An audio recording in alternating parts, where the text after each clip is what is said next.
Isabelle, bonjour. Bonjour Damien. Et on commence avec vous Isabelle.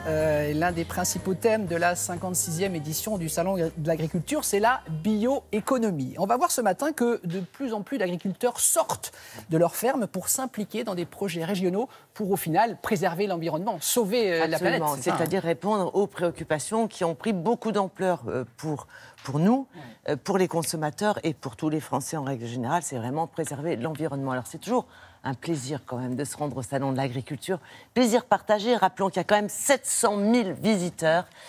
Donc c'est un lieu où on va découvrir vraiment toutes les branches de l'agriculture avec une gigantesque richesse. Et la bioéconomie, c'est effectivement un domaine qui se développe beaucoup. C'est quoi finalement ? Eh bien, c'est une économie fondée sur l'exploitation de matières naturelles renouvelables, notamment des matières végétales.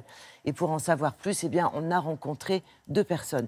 D'abord, un spécialiste de la chimie végétale, une association. Qu'est-ce que c'est la chimie végétale ? Ben, c'est justement essayer de faire progresser tous ces matériaux biosourcés qu'on va trouver, par exemple, dans les matériaux composites, dans les produits du quotidien, dans les cosmétiques, mais également dans le chauffage, par exemple, ou dans les carburants. Et puis, parallèlement, c'est quand même le monde de l'agriculture, donc un agriculteur qui est venu spécifiquement des Hauts-de-France. Vous allez voir qu'il est extrêmement impliqué. C'est-à-dire qu'aujourd'hui, quand on dit les agriculteurs sortent de leur ferme, ça veut dire qu'on n'a plus différents secteurs d'activité. Le milieu agricole, qui est donc le deuxième maillon de la chaîne alimentaire après les semences, c'est un peu terminé. Aujourd'hui, on ne travaille plus côte à côte, mais ensemble, main dans la main et en bonne intelligence. Donc, il est impliqué. On s'est rendu sur le stand des céréaliers. Vous allez voir, on est quasi dans la nature.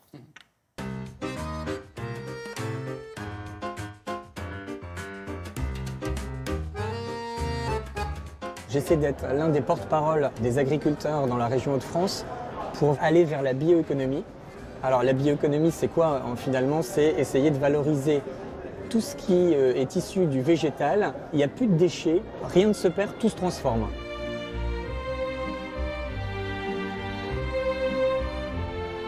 C'est toute la transformation des matières premières végétales, de la forêt et de la pêche en alimentation, énergie et de plus en plus matériaux. C'est donc aussi un secteur économique qui développe de l'emploi. On compte à 25 000 emplois directs qui sont actuellement occupés à faire ces matériaux par transformation de la matière. C'est un vrai secteur industriel qui vient aider l'agriculture à créer le maximum de choses avec la même plante. Dorénavant, sur mon exploitation, en plus de produire des cultures pour l'alimentation, en parallèle, on va produire sur une même parcelle en seulement 2 mois dans l'année, juste après la culture alimentaire, de la moutarde ou du maïs qui vont être utilisés entièrement. On va utiliser toute la plante pour produire du biogaz qui va servir à chauffer des piscines municipales ou des habitations. Autre exemple sur mon exploitation, on produit également du bioéthanol. Alors c'est quoi ? C'est à base de blé ou de betterave. On utilise la plante entière pour produire un carburant qui, comparé à d'autres carburants, produit 50% de CO2 en moins et 90% de particules fines en moins. Donc pour nous, c'est vraiment l'avenir. Je pense que beaucoup d'habitants peuvent s'y retrouver en achetant un kit éthanol qui peut être installé en 30 minutes en plus dans n'importe quel véhicule. Notre souhait maintenant pour nous agriculteurs, c'est de renforcer notre contribution à cette bioéconomie. C'est un secteur avec énormément d'innovations technologiques. Ça utilise par exemple les biotechnologies qui nous amènent des colorants pour textiles. On voit aussi tout ce qui va être nouveau plastique, aussi bien dans des jouets, des capsules de café. On voit ça dans les textiles qu'on utilise aussi pour les chaussures de sport par exemple. La prochaine étape à laquelle travaillent tous les secteurs, c'est vraiment l'intensification des rapports entre les agriculteurs et les industriels qui utilisent leur matière. La France, c'est la première agriculture en Europe, c'est la deuxième industrie chimique. Elle a toute la place à prendre dans la stratégie bioéconomie européenne. Intéressant, Isabelle. Alors, si on résume. Écoutez, la première chose que je dirais, c'est un cocorico. Ça fait Alors, du bien. dites-le. Et je le dis avec beaucoup de sincérité. Bravo, vive l'agriculture. Et pour essayer de résumer sur ce principe de bioéconomie, on l'a vu dans le reportage, il y a donc aujourd'hui une utilisation complète de la plante. C'est le point 1.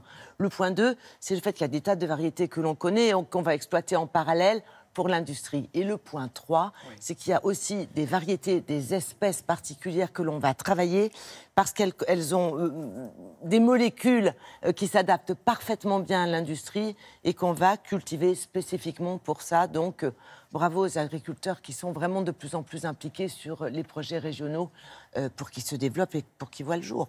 Très bien Isabelle. Et donc, on vous retrouve demain. Hein, vous nous parlerez des engagements de la filière viande française pour garantir, ça c'est important évidemment pour les consommateurs, pour garantir la sécurité alimentaire du consommateur. Donc, nouveau voyage au Salon de l'Agriculture, génial.